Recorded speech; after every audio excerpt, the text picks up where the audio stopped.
What's going on, everyone? Happy Monday to everyone. Hopefully everyone is doing well. Hopefully you had a great weekend, and hopefully you have a great week. It is time now for the Monday edition of the Climate Update for Monday, August 14th, 2023. Kansas has set a new daily rainfall record. It's been an unusual summer in Kansas lately, with rainfall coming to the metro every couple of days, according to this article. Sunday, Kansas City International Airport measured 2.91 inches of rainfall. That's nearly 3 inches of rain. That's a new daily rainfall record for Kansas City, according to the National Weather Service. The previous record for August 13 was 2.71 inches of rainfall, set back in 2005. Also, we have record high temperatures being expected across eastern Washington and northern Idaho. We'll show you that in a little bit when we take a look at temperatures. First off, taking a look at the satellite picture, you'll see here we have a rather unusual system for this time of year in the Midwest entering the Great Lakes. Look at this strong area of low pressure, something that we would more likely see in the fall, winter, or even early spring. Not something that we would see in August, but here it is.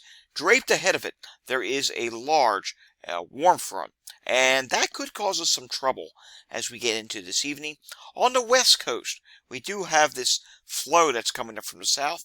There could be showers and thunderstorms with this flow in any of these areas, especially across the Four Corners region. And down in Florida, we do have showers and thunderstorms today, and it's going to be a rather unsettled week this week in Florida. Taking a look at the National Weather Service hazards map, the big thing that sticks out is the orange and purple. Yes, the heat.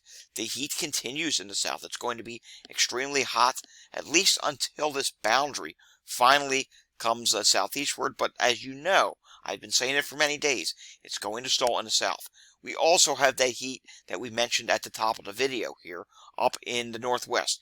It is going to be very hot in Oregon, Idaho, Washington. Yes, temperatures could get into the 100s up in that area, and that's of concern. We also do have some flooding risks today. Michigan, northern Illinois, Chicago, yes, for you, you could have a flooding risk. Milwaukee, up in Wisconsin. And yes, we do have a flooding risk in the mid-Atlantic today. I'll show you that on the modeling in just a little bit. Here's current radar. You can see here's the flooding risk that's going on in Chicago, Milwaukee. It has this heavy rainfall. Out ahead of this system, you have this warm front, and we're starting to watch. Some storms are starting to pop up in portions of Virginia. Some more storms could pop up across North Carolina, Georgia, even Birmingham, Alabama. Look at this. Some cells are starting to pop. Some of these could go severe. Then the other threat area that we are concerned about is going to be from D.C. on northeast, the Philadelphia area, maybe even Harrisburg. There could be a tornado threat with this warm front this evening. Coming out here to New Mexico, Arizona, you can see there are some showers out here today, and we even do have some thunderstorms as well. And you may even find in the higher terrain or in the deserts areas, you could find some localized hail with these cells. And as you can see across San Francisco, the Bay Area, there are some showers that are ongoing today, and that's expected to continue into your afternoon. And one final stop, we'll take a look at radar. You can see we have these stalled or slow-moving showers and thunderstorms across Tampa, Orlando, just west of Jacksonville, Tallahassee, down through Tampa. Radar's really starting to bubble up there. And in South Carolina as well, we do have some showers and thunderstorms. Alrighty, let's take a look at the Storm Prediction Center. You can see here, there are a slight risk of severe thunderstorms, generally from Tennessee back across through the Mid-Atlantic. And believe it or not, right now there is a mesoscale discussion out for portions of California, where it's unlikely that there will be a watch, but you know, there could be an isolated case of severe weather out there. You can see so far today there are no reports received. Taking a look deeper, you can see there is a 5% area of tornado across portions of the Delmarva, Maryland, Pennsylvania, New Jersey, even into Delaware. Wind probabilities are there. Hail probabilities, not that big of a concern for today. Day 2, there is a slight risk from North Carolina through Virginia, across the Delmarva, and into New Jersey. Could that end up a little bit more northwest. It's possible that gets shifted northwest a little bit. Not likely. And anywhere within here there is a marginal risk. We could see parts of this marginal risk upgraded to a slight risk for tomorrow. And you can see tornado probabilities, they're low for tomorrow, as are wind probabilities and hail probabilities. But I will note, there is a 2% area for tornadoes in southern New England. So that's something we'll have to watch tomorrow. And it's possible that you get added into a slight risk of severe weather for tomorrow. Day 3, we do have a slight risk across portions of Minnesota, as there are some severe weather probabilities, 15% probabilities for that. Taking a look at the excessive rainfall. Yes, we do have a slight risk of excessive rainfall across portions of the Mid-Atlantic and the southern Northeast, like New York City, New York, on the tip of Connecticut, and again across Chicago and through Detroit. We have to watch. There could be some excessive rainfall this evening. Tomorrow there could be some excessive rainfall across the Carolinas and even into Virginia. I'm actually worried there could be some training there tomorrow because, again, this boundary is going to stall, and that could get you into trouble at this time of year. Four Corners region, marginal risk of excessive rainfall for you.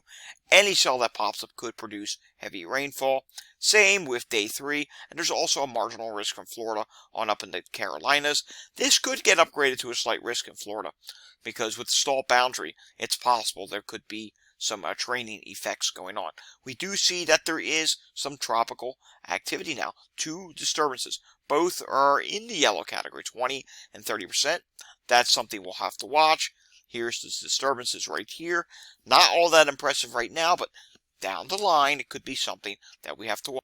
Let's take a look at the NAM model for today, which is not doing terrible right now, but it will show pretty well what's going to happen today. You can see on the West Coast in California, you do have these showers and thunderstorms that will pop up in portions of California. And you can see we do have the precipitation across Wisconsin. It'll move into Michigan this evening, if it's not already doing so. Then we have to watch along this warm front. You can see how some showers and thunderstorms do develop, which could pose a severe weather threat. There will be some shear just southeast of the boundary, right along it. And that's where you could have a potential tornado threat this evening. You can see storms get going across eastern Tennessee and North Carolina. Then watch what happens tomorrow. So you can see here, some more storms do pop, and a new area of low pressure does pop. And look at this, some training tries to set up, and look across Florida. You do get some training effect on Wednesday, and again on Thursday. Quickly, let's also take a look at the latest run of the HRRR model, because this is important to see as well. And you can see here, there are some showers and thunderstorms. I'm going to move this into the northeast view, because I want to show you that tornado threat. You can see pretty numerous showers and thunderstorms being indicated here on the new run of the HRRR. Any one of these could contain rotation. You can see there's some individual cells that's set up, and that is relatively concerning. Let's take a look at the precipitation amounts, because that's the other thing we were talking about. You can see localized 2+ inch amounts with them. And what you can also see is look across Michigan. I will switch regions here. Let's go back to the continent U.S. view and look across Michigan and portions of Wisconsin, Chicago area. That's quite a bit of rainfall just through hour 16, and obviously it would continue raining there. Moving on now to the longer range. Taking a look here at the GFS, see GFS shows everything pretty well. It also shows the shower threats and thunderstorm threats across the Four Corners region and California over the next several days. That will persist. Then we will have to watch this system that comes down. Let me back it up a little bit. You can see there will be a severe weather threat in the upper Midwest on Wednesday into Thursday, and eventually that will come into the Northeast, may even try and develop an area of low pressure. Not all that impressive, but what we are worried about is this flow over Florida. It's going to continue. We're going to continue to see a stalled boundary there, so showers and thunderstorms all week, and we continue to watch this in Utah and Arizona.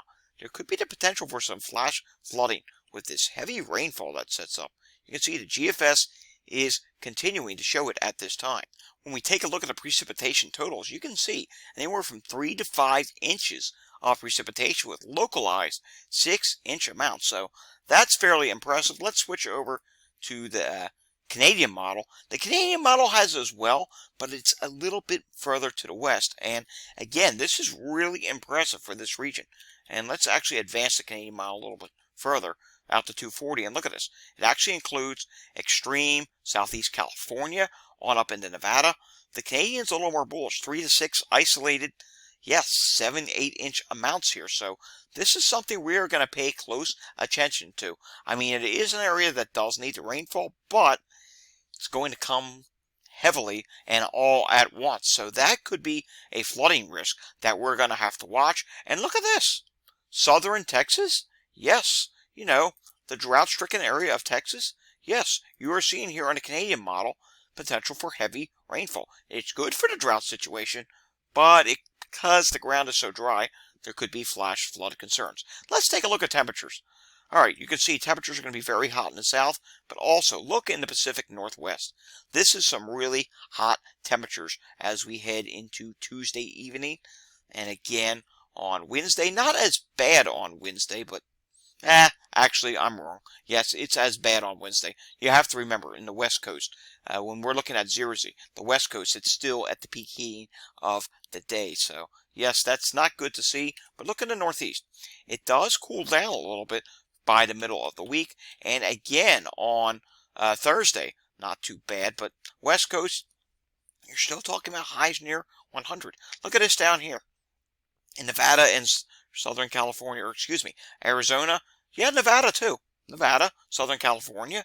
And again in Arizona, Texas. Widespread 100s. We just can't seem to shake that off. But slight improvement across the southeast where that boundary is stalled. And New England, you're talking about high temperatures maybe around 70 to end the week. And possibly even cooler on Saturday. Look at this. 60s. Canadians even saying maybe 50s. We'll see. That may be a little extreme, 50s, but would not surprise me to find highs in the 60s there. And then at this point in the plains, the heat starts to build again. Already, taking a look at precipitation the next 1 through 7 days. The middle section of the country is going to be drier now. And we've been watching that unfold from the Climate Prediction Center, and it's going to happen. Florida, very wet for you. And you can see here, it's starting to trend wetter for what we're seeing here in the Four Corners region. And I think that trend's going to continue. We're starting to see model support, and I have looked at the ensembles, and the ensembles also are in agreement that it's going to get wetter in this region.